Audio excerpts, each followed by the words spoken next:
पिछले 9 महीने से मार्केट धाराशाही पे धाराशाही होते जा रही है। इन्वेस्टर्स डरे हुए हैं। पहले हमने एक अनप्रेसिडेंटेड क्रैश मार्केट में देखा, उसके बाद ट्रम्प साहब आए, अनप्रिडिक्टेबल उन्होंने डिसीजंस लिए, मार्केट उसको भी पचा नहीं पाया। धीरे धीरे मार्केट नॉर्मलाइज हुई, तो अब हमारा इंडिया पाकिस्तान की टेंशन शिखर पर है। रादर आप ये कहो कि we are in at of vast situation. इस सिचुएशन में इन्वेस्टर्स को क्या करना चाहिए? आज हमारे साथ हैं म्यूचुअल फंड के प्रोफेसर कौशिक भादुरी जी, जो मनी मार्केट को तकरीबन 3 दशकों से देख रहे हैं। कौशिक भादुरी जी इंडसइंड बैंक के यूपी और उत्तराखंड के हेड रहे हैं। इनके और भी कई क्वालिफिकेशन है, पर पिछले 10 साल से लगातार ये म्यूचुअल फंड को देख रहे हैं। हम इनसे बात करेंगे कि ऐसे डरे हुए माहौल में एक इन्वेस्टर्स को क्या डिसीजन लेना चाहिए। सर, आपका इंडिया हर्ट्स में बहुत बहुत स्वागत है। सर, नमस्कार विजय जी। जिस तरह से मार्केट गिरी हुई है पिछले 9 महीने से, सितंबर से लगातार मार्केट में डाउन पे डाउन पे डाउन आ रहा है, आपको क्या लगता है कि इंडिया पाकिस्तान की कंफ्लिक्ट के बीच में एक नॉर्मल इन्वेस्टर को क्या करना चाहिए? सर देखिए, वॉर सिचुएशन कभी भी अच्छा नहीं होता। War is always bad. Destruction और डिसरप्शंस ये साथ में ही लेके आता है। साथ में जान माल की जो हानि है, हमारे आर्म फोर्सेस के जो जवान जो हमारे लिए हमारे रक्षा करने के लिए आगे बढ़े हुए हैं, उनके घर के लोगों के ऊपर और सबके ऊपर एक डिफिकल्ट सिचुएशन तो है। So war in itself is very bad. However, जब भी अनसर्टेनिटी होती है, जब भी वॉर की सिचुएशन हो जाती है, पैसे उसी वक्त बनाए जाते हैं। ये बहुत अच्छी चीज तो नहीं है, लेकिन फिर भी ये रियलिटी ऑफ लाइफ है। जब भी अनसर्टेनिटीज हो, जब भी वॉर सिचुएशंस हो, पैसे उसी वक्त ज्यादा बनाए जाते हैं। तो मेरा सभी निवेशकों से ये अनुग्रह रहेगा कि इस समय आप बिल्कुल पैनिक ना करें। हमारी सिचुएशन, हमारी लड़ाई के लिए हमारे जाबाज सिपाही आगे काम कर ही रहे हैं, वो लोग अपना काम करेंगे। आपको इस समय अपना डिसिप्लिन, पेशेंस एंड परसिवियरेंस, मैं इन तीनों शब्दों को दोबारा से बोलूंगा, डिसिप्लिन, पेशेंस एंड परसिवियरेंस, इन तीनों को बिल्कुल नहीं छोड़ना है। इन्हीं के साथ आपको काम करना है। देखिए, अगर मैं ये कहूँ कि मंडे की ट्यूसडे को मार्केट कैसे खुलेगी, मंडे को या ट्यूसडे को मार्केट कैसे खुलेगी, या इसी हफ्ते के बीच में हमारे बिजनेस को क्या फर्क पड़ेगा, तो मैं ये कहूँगा मुझे नहीं पता। ये अनसर्टेनिटी का दौर है। 3 दिन, 5 दिन, 7 दिन मार्केट नीचे या मार्केट ऊपर हो सकती है, depending upon the situation on the war front. However, अगर आप इस 3 दिन और 5 दिन के पेशेंस को बनाए रखते हैं और इसको सिर्फ 3 महीने तक आगे बढ़ा देते हैं, तो आप ये कह सकते हैं India will definitely come out of this position in a much better position, much better way. और आपकी मार्केट को 3 महीने के इस उथल पुथल के बाद एक नया राह मिलेगा। लेकिन इसी को अगर आप 3 साल के लिए देखते हैं, तो आपके लिए ये सिचुएशन पैसे लगाने का है। जब आप ये सोच रहे हैं कि मैं आज पैसे लगाऊंगा और 3 साल के इस अच्छे वाले पीरियड में मैं अपने इन्वेस्टमेंट को तब देखूंगा। सो ये मौका इन्वेस्टरों के लिए डिसिप्लिन बनाए रखने का है, अपने सिपों को जारी रखने का है। अगर आपके पास एडिशनल पैसे हैं तो उस पैसे को इन्वेस्ट करने का है, और 3 साल तक का वेट करना है, 5 साल तक का वेट करना है। आपको इस अनसर्टेनिटी का रिजल्ट आपके पोर्टफोलियो में एज ए गुड प्रॉफिट जरूर देखेंगे। हाँ सर, वो वॉरेन बफेट का एक बहुत फेमस डायलॉग है, जब ग्रीड है तो आपको फेयरफुल होना है, और जब फेयरफुल है मार्केट तो आपको ग्रीडी होना है। जी बिल्कुल, वॉरेन बफेट वर्ल्ड के सबसे बड़े इन्वेस्टर ने नेचुरली ये बहुत सबसे बड़ी बात की है। देखिए, जैसे कि इस समय मार्केट में अनसर्टेनिटीज का दौर है, कोई पैसे लगाने को रेडी नहीं, क्योंकि उसको ये लगता है कल शायद मुझे इससे चीपर प्राइस पे कुछ मिल सकता है। अगर आपके सिप्स चल रहे हैं तो आप अपने सिप्स को बनाए रखिए। अगर आपके पास कुछ एक्स्ट्रा फंड्स हैं जिसको आप लगा सकते हैं, भले ही वो छोटा सा अमाउंट हो, 20,000, 30,000, 50,000, आप इस समय ये सोचिए कि मैंने अपने सिप्स का 2 टाइम या 3 टाइम्स इस अनसर्टेनिटी ट्रेड के दौरान लगाया है।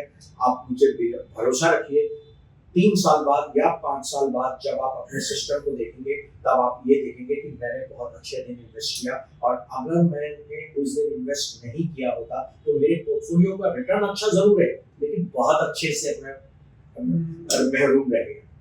मार्केट है, वॉर है, वॉर का एक कॉस्ट होता है और सर्टेनली वो कॉस्ट कम नहीं होता है। हमारी इकोनॉमी पे प्रेजेंट सिचुएशन में आपको क्या लगता है कि इंडिया और पाकिस्तान की लड़ाई चल रही है तो इंडिया की इकोनॉमी में कितना फर्क पड़ेगा मैक्सिमम? देखिए, जैसा कि मैंने आपको कहा, इन्वेस्टमेंट्स में फर्क बहुत ज्यादा कुछ नहीं पड़ता है अगर आप लॉन्ग टर्म प्लेयर हैं। इंडिया एज ए कंट्री की हिस्ट्री 75 इयर्स आफ्टर इंडिपेंडेंस की है। ऐसे वॉर्स हमने बहुत बार देखे हैं और कंट्री की लाइफ में ऐसे वॉर, ऐसे अनसर्टेनिटीज आते ही रहेंगे, लेकिन हम रेजिलिएंट इकोनॉमी है। गवर्नमेंट ऑफ इंडिया ने पिछले 10 सालों में बहुत ही अच्छे इन्वेस्टमेंट्स, इंफ्रास्ट्रक्चर पे इन्वेस्टमेंट्स, मैन्युफैक्चरिंग के ऊपर की नई पॉलिसीज और उनके ऊपर काम करना, ये सब चीजें हमारे लिए नई अपॉर्चुनिटीज लेके आ रहा है। म्यूचुअल फंड्स का इंडस्ट्री थोड़ा और अलग है। इसमें और अच्छी बात क्या है कि अगर ये वॉर लंबा खिंच जाता है तो म्यूचुअल फंड के जो कंपनीज हैं, जो फंड मैनेजर्स हैं, मींस कि अगर आप पैसा म्यूचुअल फंड में डालते हैं तो one, your money is safe, two, आपके पैसे की जो चर्निंग है, जो बेस्ट चर्निंग है, वो आपका एक फंड मैनेजर है देख रहा है। और तीसरी चीज जो सबसे बड़ी है कि वो मार्केट को केवल एनालाइज नहीं कर रहे, मार्केट में जहां पैसा बढ़ रहा है, जिस ट्रेंड में पैसा बढ़ रहा है, आपके पैसे को उस ट्रेंड में जा रहा है, because they have to perform, they have to show their performance, only then their existence will be justified. Correct Vijay ji, मैं सिर्फ आपके इसमें चर्निंग की जगह पे सेक्टोरियल चेंज कहूंगा। ओके, हमारे फाइनेंशियल लैंग्वेज में instead of a churning I will call it a sectoral change. Now sectoral change का मतलब, जैसे मैंने आपको समझाया कि कंज्यूमर प्रोडक्ट अभी अच्छा करने वाला था क्योंकि गवर्नमेंट ऑफ इंडिया ने अपने टैक्सेशन में रिलीफ दी, लोगों को इसका फायदा इस साल मिलने वाला है, तो इन चीजों में फायदा होने वाला है। तो फंड मैनेजर्स ने अपने फंड्स को सेक्टोरियल की में कंज्यूमर सेक्टोरियल फंड्स की तरफ लगाने शुरू किए। जैसे ही अभी वॉर अगर ज्यादा लंबा खींचने का कुछ ऐसा होता है, वॉर जल्दी नहीं थमती, लंबा खींचेगा, तो फंड मैनेजर्स के पास आने वाला जो एडिशनल पैसा है, जो आप लोग सिप्स में नए पैसे देते हैं, इन पैसों को वो लोग आगे बढ़ा के अभी manufacturing specially the defence manufacturing, defence sector, इन चीजों में लगाने की कोशिश करेंगे। और आप मुझे बिलीव करिए, अगर इस वॉर की वजह से you might see new generation venture capitalists and new generation entrepreneurs getting into the defense sector as their primary business focus। और आप देखेंगे नए हमारे IITs से निकलने वाले बच्चे, हमारे इंजीनियरिंग कॉलेज से निकलने वाले बच्चे, ये ड्रोन टेक्नोलॉजीज के ऊपर अपनी स्पेशलाइजेशन करेंगे, अपनी नई कंपनियों को बना रहे होंगे, अपने army, military vehicles, military delivery technology, supply chain management, इनके ऊपर आप देखेंगे नए काम शुरू होंगे। एंड इसका फायदा म्यूचुअल फंड्स आपको आपके पोर्टफोलियो में इन ए 5-6 इयर्स, 3 इयर्स, 5 इयर्स, थोड़ा लंबा पीरियड में आपको ये जरूर दिखाई देता है। तो सर इसके दो क्वेश्चंस हैं। एक चीज तो लॉन्ग टर्म इन्वेस्टमेंट है, अगर आप लॉन्ग टर्म इन्वेस्टमेंट कर रहे हैं या आपका प्लानिंग लॉन्ग टर्म इन्वेस्टमेंट का है, तब तो आपको डर नहीं, आप ऐसे लगाएंगे। पर कुछ ही लोग ऐसे जिनको कि शॉर्ट टर्म 2 साल 3 साल, अब बच्चे की शादी करनी है 3 साल के बाद, 2 साल के बाद करनी है, 1 साल के बाद करनी है, उस कंडीशन में उनको क्या करना चाहिए? देखिए, इसको ना मैं गोल प्लानिंग के साथ देखने की कोशिश करूंगा। जब किसी को रिटायरमेंट होता है तो उसे पता है कि मेरी रिटायरमेंट का ईयर कौन सा है, तो उस रिटायरमेंट तक पहुंचने से पहले 3 साल पहले वो अपने फाइनेंशियल एडवाइजर से बात करता है और उसका फाइनेंशियल एडवाइजर उस अपने फंड्स को धीरे धीरे करके सेक्टोरियल इक्विटी इन्वेस्टमेंट्स की जगह अब उसे अपने डेट, आर्बिट्राज, ऐसे वाले फंड्स की तरफ ले जाता है। सिमिलरली अब जिसकी शादी 1 साल या 2 साल में होने वाली है, उन लोगों का भी ये टाइम है जब वो लोग इक्विटी से बाहर आए और अपने फंड्स को, अपने एलोकेशंस को डेट की तरफ या लेस एग्रेसिव प्रोडक्ट्स की तरफ ले जाते हैं। इसको कुछ ऐसे बता सकता हूँ, आप जब ट्रेन में बैठे होते हैं, ट्रेन काफी स्पीड से चल रही होती है, लेकिन आपके ट्रेन का जो पायलट है, जो ड्राइवर ट्रेन को चला रहे हैं, उनको पता है कि उनको किस जगह पर जाके अपनी ट्रेन को रोकनी है। इसलिए वो उस जगह से कुछ दूर पहले ही, स्टेशन आने से कुछ दूर पहले अपने ट्रेन की स्पीड को धीरे करता है और धीरे करता रहता है, और राइट जगह तक ट्रेन चलती रहती है, लेकिन राइट स्टॉप पे जाके बिल्कुल ट्रेन रुक जाती है। आपका फंड मैनेजर, आपका जो फाइनेंशियल एडवाइजर्स है, जो आपके लिए आपके फंड्स को देखते हैं, उनका मेन काम ही यही है। इसका मतलब कि अगर कोई शख्स जिसके शॉर्ट टर्म प्लान है, कुछ भी है, तो उसका सॉल्यूशन अगर किसी के पास है, एडवाइस किसी के पास है, तो वो उसके म्यूचुअल फंड एडवाइजर के पास है। वो उसको बताएगा कि भाई आपके पैसे को इस तरह से करना, इस तरह से करना। अगर आपके कोई शॉर्ट टर्म गोल है तो you must consult your financial advisor कि आप अपने पैसे को कहाँ, कैसे, क्या करें, and they will give you probably the best solution. That's right. Financial advisor is exactly like a doctor. आप उनसे अपने बीमारी के हर चीज के बारे में बताते हैं, और वो डॉक्टर, वो फाइनेंशियल प्लानर आपके लिए प्लान करता है अलग अलग टाइम के लिए अलग अलग इन्वेस्टमेंट्स, ना कि सारे इन्वेस्टमेंट्स सिर्फ एक जगह पर। आपका पोर्टफोलियो सारे इन्वेस्टमेंट्स को एक जगह पर देखता है, लेकिन आपका फाइनेंशियल एडवाइजर आपके पोर्टफोलियो के अलग अलग फंड्स को अलग अलग नीड के साथ एसोसिएट करता है और उसी तरह से आपको ले जाता है।